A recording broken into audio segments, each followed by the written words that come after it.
bertanya lagi nih dari Pak Sahwan Fakir. Beliau Hmm. bertanya, ada teman pernah punya pengalaman ketika pikiran lebih mendominasi daripada kolbu.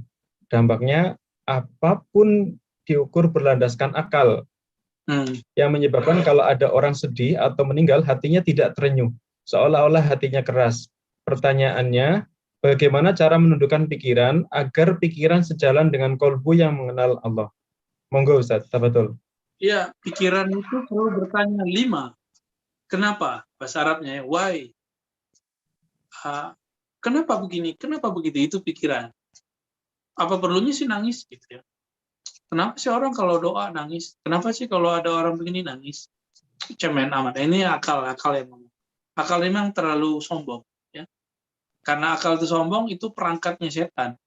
Setan itu suka menggunakan akalnya sehingga dia mengatakan ana khairum minhu, saya lebih baik daripada Adam. Itu kan akal yang ngomong. Dia banding-bandingin, ya. Jadi iblis itu dulu pernah ibadah ribuan tahun dibandingkan dengan Adam yang baru dicipta. Wah, nggak ada apa-apanya, kira-kira begitu. Karena ini, maka kita jangan hanya menggunakan akal yang dia butuh dalil. Jadi akal itu dia butuhnya dalil tertulis, rasionalisasi. Kenapa. Sedangkan kolbu dia nggak butuh pertanyaan itu. Jadi yang dia butuhkan apa rasanya, apa sebenarnya yang terjadi. Ya, kaifa, bagaimana sih rasanya orang khusyuk?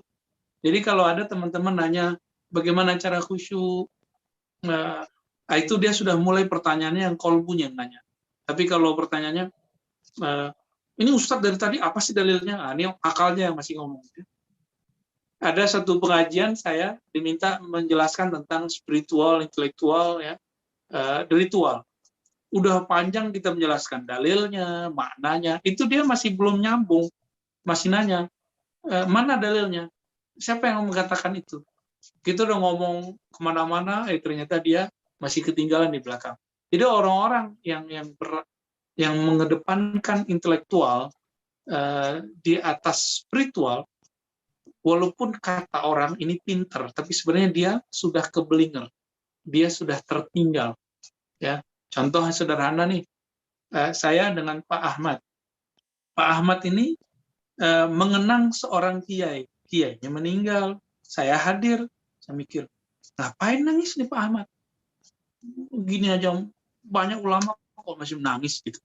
Ternyata saya nggak tahu bahwa Pak Ahmad santrinya kiai tersebut punya kisah. Kisah itu tersimpan dalam server memori kolbu kita. Kalau dia mengenang sesuatu, dia pasti nangis. Kalau akal nih enggak. Dia yang dikenang cuma dalil. Betapa sombongnya orang-orang intelektual, apa saja harus pakai dalil. Dalil, dia lupa bahwa dalil ini itu beda dengan dalil kolbu. Dalil kolbu itu kenangan.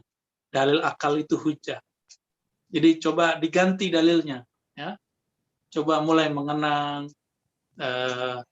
Nabi itu sebagai contoh, teman-teman, ketika ada orang yang keras-keras kolbunya, kata Nabi, kamu yang keras hati, akalnya terlalu dominan, datang ke orang-orang yang fuqara, masakin, yatama, orang-orang yatim, coba kasih dia, usap kepalanya.